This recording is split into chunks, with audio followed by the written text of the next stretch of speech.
സ്നേഹാലോകസുമോഹനവദന കരുണാർദ്രാനത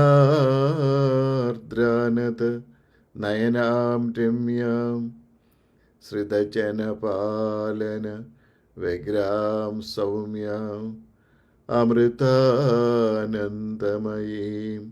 പ്രണമാമി.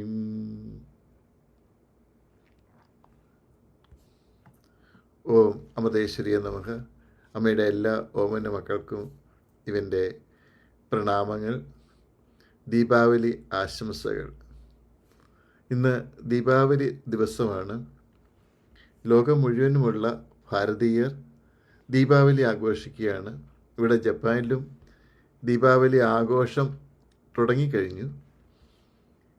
ദീപാവലിക്ക് മനസ്സിൻ്റെ തലത്തിൽ നടക്കുന്ന ചില കാര്യങ്ങളുണ്ട്, ശരീരത്തിൻ്റെ തലത്തിൽ നടക്കുന്ന കാര്യങ്ങളുണ്ട്, അനുഭൂതിയുടെ തലത്തിൽ നടക്കുന്ന കാര്യങ്ങളുണ്ട്.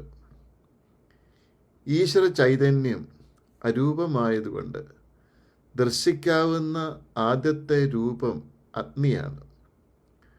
പഞ്ചഭൂതങ്ങളിൽ കണ്ണിന് കാണാൻ കഴിയുന്ന രൂപമുള്ളത് അഗ്നിക്കാണ്. അഗ്നിയുടെ പ്രത്യേക ഗുണം രൂപമാണ്.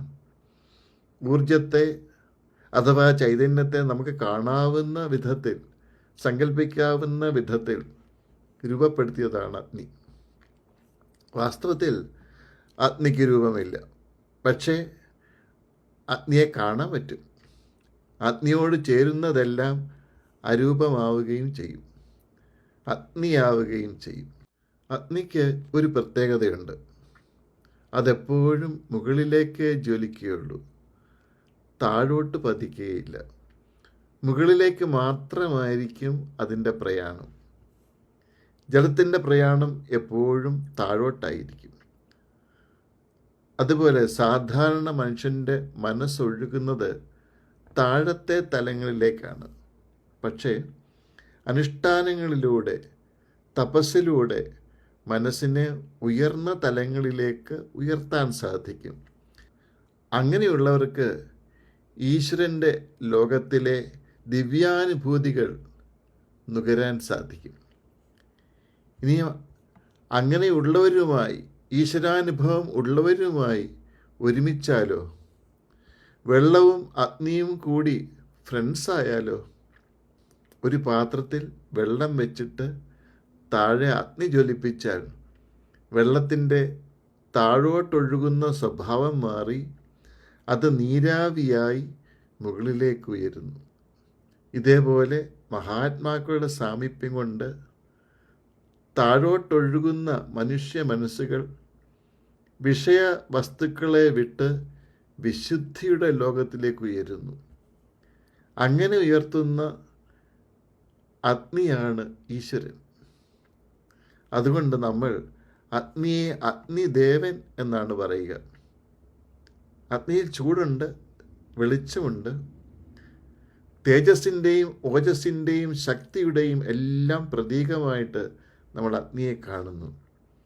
അന്ധകാരത്തെ മാറ്റുവാൻ പ്രകാശത്തിന് മാത്രമേ സാധിക്കുകയുള്ളൂ. നമ്മുടെ എല്ലാ ആഘോഷങ്ങളുടെയും കഥകളിൽ ഒരസുരനുണ്ടാവും. ആ അസുരനെ ഈശ്വരൻ കൊല്ലുന്നുണ്ടാവും. ഈ അസുരനെ ആരും കണ്ടിട്ടില്ല. ഈശ്വരൻ കൊല്ലുന്നതിന് സാക്ഷിയായിട്ടും ആരുമില്ല. പക്ഷേ അസുരനെ കൊന്നതിനെ നമ്മൾ ആഘോഷമാക്കുന്നു. ഈ അസുരന്മാർ ആയിരക്കണക്കിനുണ്ട് നമ്മുടെ ഉള്ളിൽ, അത് നാം അറിയുന്നില്ല. അപ്പോൾ ഈശ്വരനെ ഉള്ളിൽ ധ്യാനിച്ച് വിഷലിപ്തമായ മനസ്സിനെ ശുദ്ധീകരിക്കാൻ ശ്രമിക്കുന്ന ആളിന് സകലവിധ ഐശ്വര്യങ്ങളും ഉണ്ടാവും. മിക്കവാറും എല്ലാ അസുര കഥകളുടെയും തത്വം ഇത് തന്നെയാണ്. നമ്മുടെ ഉള്ളിലുള്ള അസുരനെ വേണം നിഗ്രഹിക്കുവാൻ. മഹാബലിയെപ്പോലെ ശിരസ് കുനിച്ചു കൊടുക്കുവാൻ തയ്യാറായാൽ സൗഭാഗ്യങ്ങൾ നമ്മെ തേടിയെത്തും. അങ്ങനെയുള്ളവരെ ആരാധിക്കുവാൻ ലോകം മുഴുവനും ഓടിയെത്തും. ദീപാവലി എന്ന് പറയുന്നത് ഐശ്വര്യത്തിൻ്റെ ദിനമാണ്. സകല ഐശ്വര്യങ്ങളും ജ്ഞാനോദയത്തോടെ സംഭവിക്കുന്നു. ജ്ഞാനപ്രകാശം അറിവിൻ്റെ ലക്ഷണമാണ്.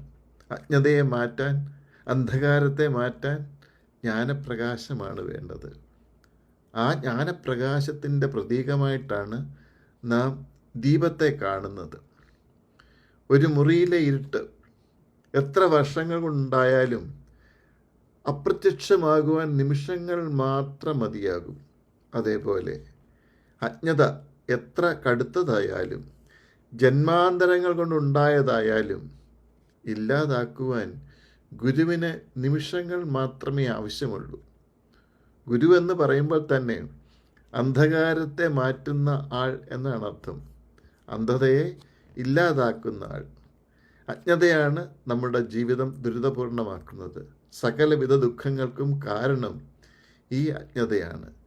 ജ്ഞാനോദയം കൊണ്ട് അജ്ഞത കൊണ്ടുണ്ടാകുന്ന ദുഃഖങ്ങൾ മാറുകയുള്ളൂ. ഉള്ളിൽ ജ്ഞാനദീപം തെളിയാത്തത് കൊണ്ട് ആദ്യം ബാഹ്യമായി ദീപങ്ങൾ തെളിക്കുന്നു. ഒരു ദീപത്തെ കാണുമ്പോൾ അത് വെറും ദീപമായി കാണാതെ ഈശ്വര ചൈതന്യമായി ഭാവന ചെയ്യണം. അങ്ങനെ ദീപത്തെ നമ്മൾ ദിവ്യമായി കാണുമ്പോൾ ഉള്ളിലെ ദീപം ഉജ്ജ്വലിക്കപ്പെടും. നമ്മുടെ ഉള്ളിലെ ദീപമെന്ന് പറയുന്നത് ആത്മചൈതന്യമാണ്, ആത്മസൂര്യനാണ്. ആത്മചൈതന്യത്തിൻ്റെ പ്രതീകമായി ബാഹ്യമായ ദീപത്തെ കാണുന്നു. ദീപത്തെ അഗ്നി ഭഗവാനായി കാണുന്നു. ദീപത്തെ ഈശ്വരനായി കണ്ട് പൂജിക്കുന്നു. അങ്ങനെ ദീപാവലി ലോകത്തിൽ മുഴുവനും നന്മയുടെ പ്രകാശം, സ്നേഹത്തിൻ്റെ പ്രകാശം, ജ്ഞാനത്തിൻ്റെ പ്രകാശം നിറയ്ക്കുന്ന ഉത്സവമായി മാറുന്നു. സ്നേഹത്തിൻ്റെ ദീപം അത് മനുഷ്യ മനസ്സുകളിൽ തെളിയേണ്ടതാണ്. അത് ജ്ഞാനത്തിലൂടെ ഉണ്ടാകുന്നു. ജ്ഞാനം കൊണ്ടാണ് അമ്മയ്ക്ക് നമ്മളെയെല്ലാം സമത്വമായി സ്നേഹിക്കാൻ സാധിക്കുന്നത്. അമ്മയുടെ ലോകത്തിൽ അന്ധകാരമില്ല. അന്ധകാരത്തിൽ നാം പലതും കണ്ട് ഭ്രമിക്കുന്നു, പലതും കാണുന്നു, പല വേഷങ്ങൾ കാണുന്നു, കുറവുകൾ കാണുന്നു. അന്ധകാരം മാറിയാൽ എല്ലാം ഈശ്വരമയമായി കാണാൻ സാധിക്കുന്നു. ഋഷിമാർ പറയുന്നു, സംസാര ദുഃഖങ്ങളിൽ നിന്നും രക്ഷപ്പെടുവാൻ, ജീവിതം ആഘോഷമാക്കി മാറ്റുവാൻ സജ്ജന സംസർഗമാണ്, മഹാത്മാക്കളുടെ സംസർഗമാണ് വേണ്ടത്. സജ്ജനങ്ങൾ എന്നാൽ സത്യം ഗ്രഹിച്ചവർ, സത്യത്തെ അറിഞ്ഞവർ, സത്യത്തെ അനുഭവിക്കുന്നവർ.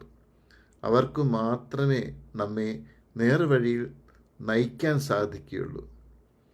ജലം നീരാവിയായി ഉയരുന്നത് പോലെ ഈശ്വരൻ്റെ ലോകത്തിലേക്ക് ഉയരുവാനുള്ള ശക്തി ആർജിക്കുവാൻ നമുക്ക് അമ്മയുടെ സാമീപ്യം ആവശ്യമാണ്. വെള്ളം അഗ്നിയെ അനുവദിച്ചാൽ മാത്രം മതി നീരാവിയായി ഉയരാൻ സാധിക്കും. അതേപോലെ ഈശ്വരൻ്റെ ഗുണങ്ങൾ ഉണർത്തുവാൻ ഗുരുവിനെ അനുവദിച്ചാൽ മതി. നമ്മുടെ അന്ധകാരം മാറി ഈശ്വരൻ്റെ ലോകത്തിലേക്ക് നമുക്കും ഉയരാൻ സാധിക്കും. പിന്നെ നമ്മൾ കാണുന്ന ലോകം തികച്ചും വ്യത്യസ്തമായിരിക്കും. അമ്മ കാണുന്ന ലോകം നമുക്കും കാണാൻ സാധിക്കും. അമ്മ അനുഭവിക്കുന്ന സത്യം നമുക്കും അനുഭവിക്കാൻ സാധിക്കും. നമ്മുടെ ഉള്ളിലുള്ള ജ്ഞാനപ്രകാശം ജ്വലിപ്പിക്കുവാൻ നമുക്ക് ഈശ്വരനെ അഗ്നിയായി, ചൈതന്യമായി, ദീപമായി കണ്ടുകൊണ്ട് ദീപാവലി ആഘോഷിക്കാം. നമുക്കെല്ലാം സ്നേഹദീപങ്ങളായി മാറുവാൻ, ജ്ഞാനദീപങ്ങളായി മാറുവാനുള്ള അനുഗ്രഹത്തിനായി നമുക്ക് അമ്മയോട് പ്രാർത്ഥിക്കാം. ഓം നമഃ ശിവായ.